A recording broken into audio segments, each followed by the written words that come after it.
बिस्मिल्लाहिर्रहमानिर्रहीम। Chapter number 3 के numericals में फर्स्ट न्यूमेरिकल हमारे पास है कि एक हेलीकॉप्टर है जो कि असेंड कर रहा है, यानी ऊपर की डायरेक्शन में जा रहा है, और उस हेलीकॉप्टर की जो इनिशियल वेलोसिटी है वो उसने हमें दी है 19.6 मीटर पर सेकंड।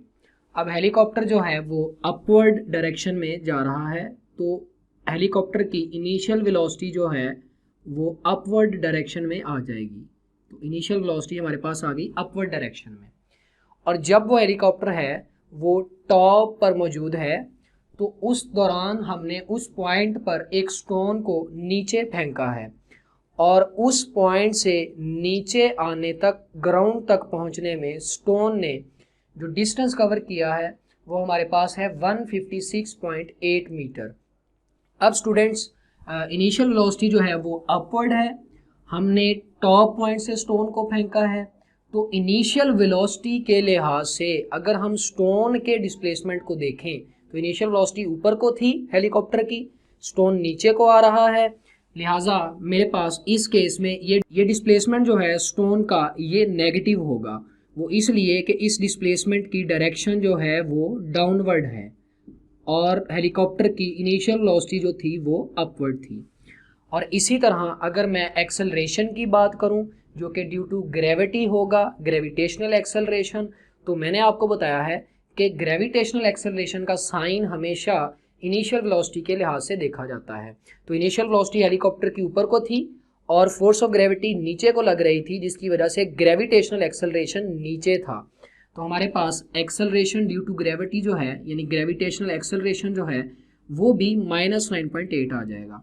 अब हम क्या करना चाहते हैं, हम वो टाइम फाइंड करना चाहते हैं जो उस स्टोन ने लिया जब हमने उसको वहाँ से ड्रॉप किया और वो ग्राउंड को आके उसने हिट कर लिया। तो यहाँ से फेंकने से लेकर ग्राउंड को हिट करने तक स्टोन जितना टाइम लेगा हमने वो फाइंड करना है। तो इसके लिए सेकेंड इक्वेशन ऑफ मोशन हम यूज़ करेंगे, S is equal to VIT plus 1/2 AT square. यहाँ पे S हमारे पास है डिस्प्लेसमेंट, वो है 156.8 और माइनस साइन है डाउनवर्ड होने की वजह से, तो S की जगह पे उसकी वैल्यू आ गई। इनिशियल वेलोसिटी हमारे पास है 19.6, वो पॉजिटिव है, तो इनिशियल वेलोसिटी की जगह 9.6 आ गया, और ये T टाइम वैसे ही साथ में आ गया। एक्सेलरेशन -g के इक्वल है, तो वो माइनस जो है वो इधर आ जाएगा, प्लस माइनस माइनस हो जाएगा, तो ये माइनस इधर 1/2 ये, और g की वैल्यू हमारे पास होगी 9.8 और ये t स्क्वायर ऐसे ही आ जाएगा। 9.8 को 2 पे डिवाइड किया तो वो आ जाएगा 4.9। हम इन दो चीज़ों में से 4.9 को कॉमन ले लेंगे, तो 4.9 कॉमन लिया जब, तो 19.6 को 4.9 से डिवाइड कर दिया क्योंकि हम ये कॉमन ले रहे हैं।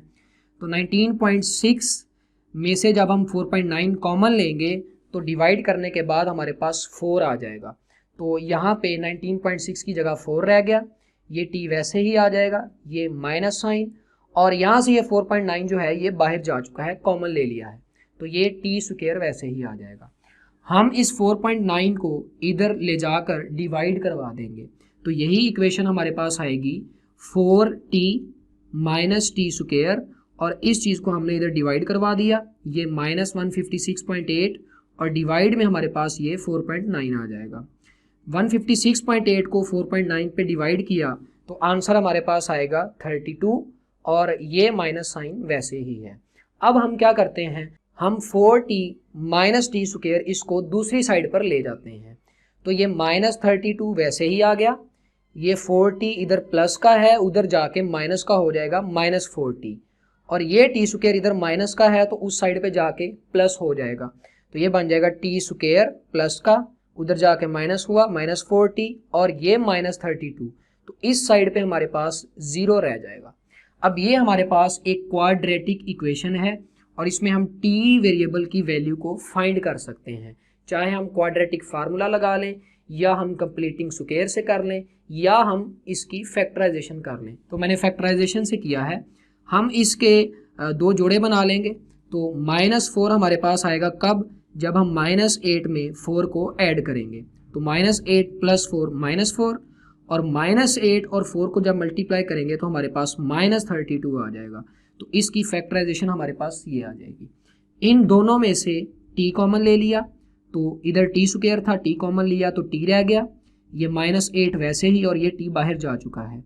इन दोनों में से +4 कॉमन लिया, +4 कॉमन आ रहा है तो ये 4 बाहर चला गया, यहाँ टी बच गया, ये माइनस साइन वैसे ही, और 32 की जगह पे 8 आ जाएगा क्योंकि हमने 4 को कॉमन ले लिया है।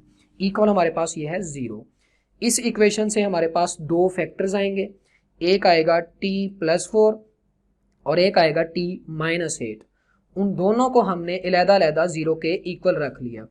t+4 इक्वल्स टू 0 और t-8 इक्वल्स टू 0। यहाँ से हमारे पास t की वैल्यू आ जाएगी एक -4 और दूसरी t की वैल्यू आएगी 8।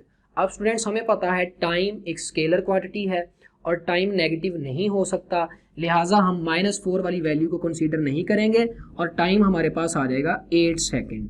तो जहाँ से हमने स्टोन को फेंका वहाँ से लेकर ग्राउंड को हिट करने तक जो स्टोन है वो 8 सेकेंड लेगा। न्यूमेरिकल 2 में हमारे पास एक प्रोटॉन है जो कि मूव कर रहा है। उस प्रोटॉन की इनिशियल वेलोसिटी उसने हमें बताई है 1 × 10⁷ मीटर पर सेकेंड, और वो प्रोटॉन जो है वो एक पेपर में से पास करता है जिस पेपर की थिकनेस जो है वो 0.02 सेंटीमीटर है।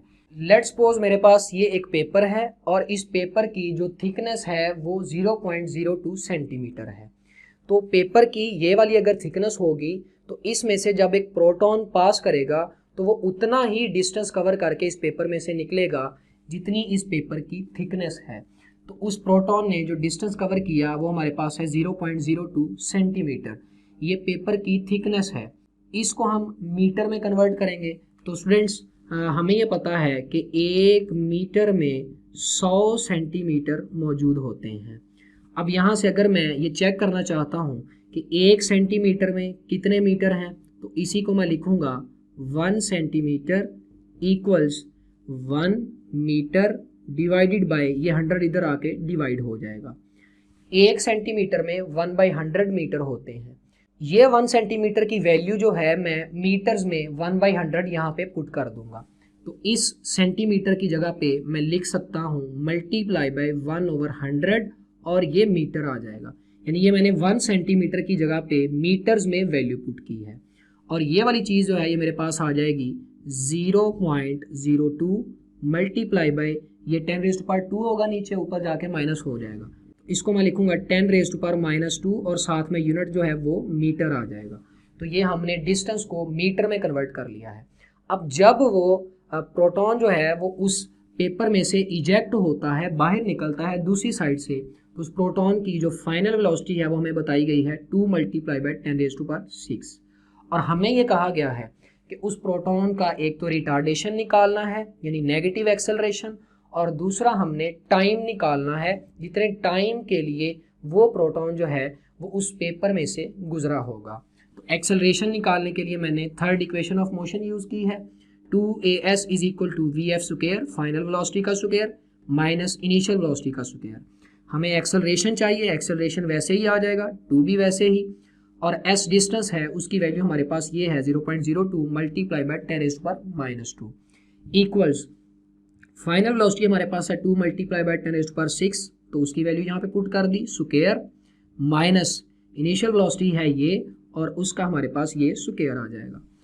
इसको इस पूरे फैक्टर को 0.02 मल्टीप्लाई बाय 10⁻² को 2 के साथ मल्टीप्लाई किया तो ये आ जाएगा 4 मल्टीप्लाई बाय 10⁻⁴ और a एक्सेलरेशन साथ में वैसे ही आ जाएगा। इसका स्क्वायर किया तो ये आया और इसका स्क्वायर किया तो ये आ गया।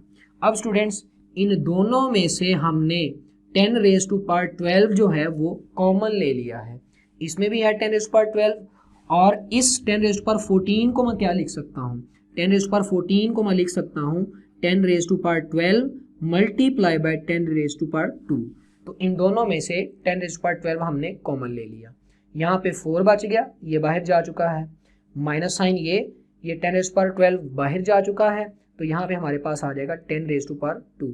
ये हमारे पास होगा 100, 4 - 100 हमारे पास आ जाएगा -96 और साथ में ये आ जाएगा मल्टीप्लाई बाय 10⁻12।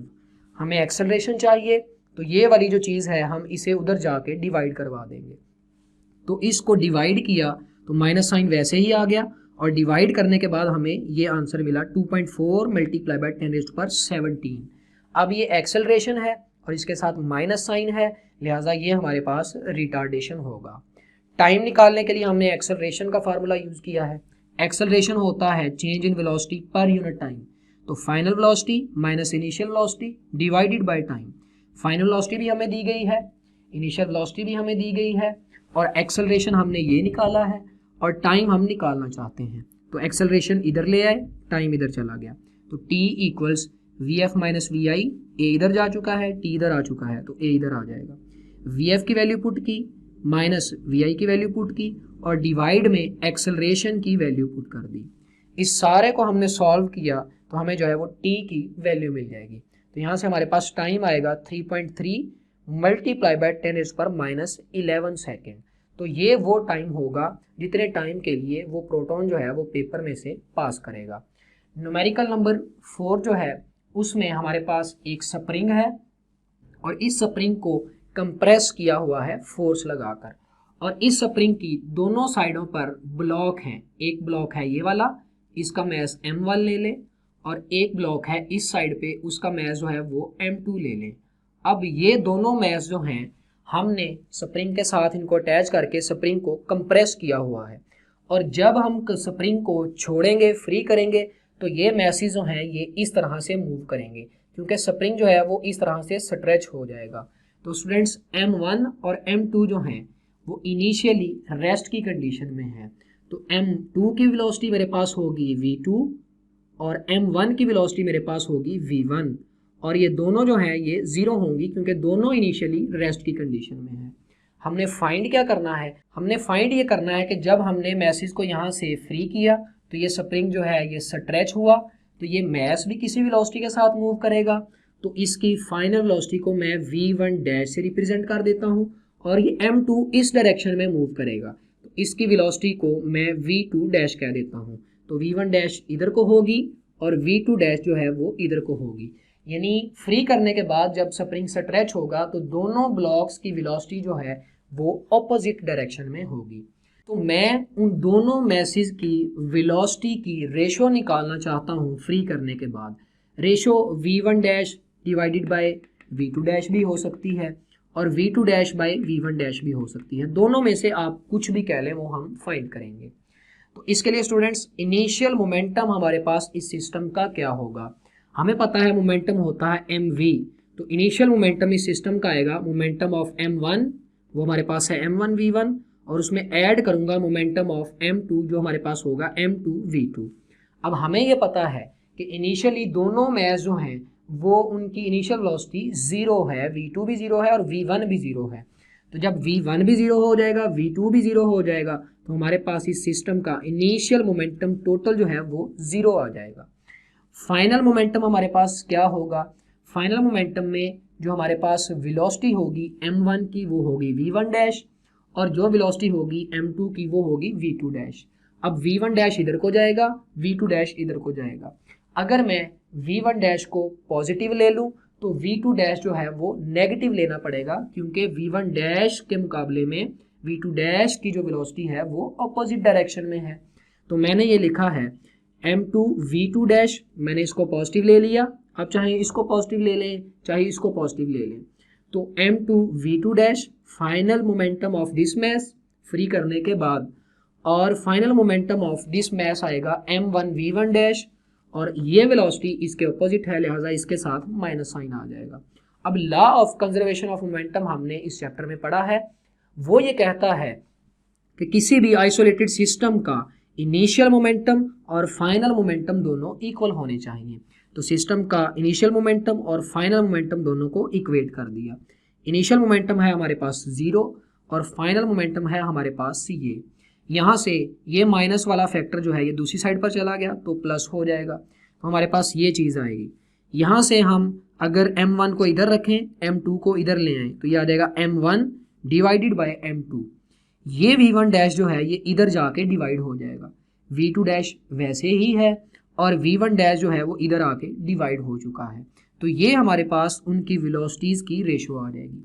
अगर हम v1 dash by v2 dash find करना चाहते हैं तो इसी इक्वेशन में मैं क्या करूँगा, मैं V1 डैश इधर रखूँगा और V2 डैश को इधर ले आऊँगा तो वो डिवाइड हो जाएगा, तो ये V2 डैश आ जाएगा इक्वल्स, इधर है M2 हमारे पास ये आ गया और ये M1 इधर जाके डिवाइड हो जाएगा।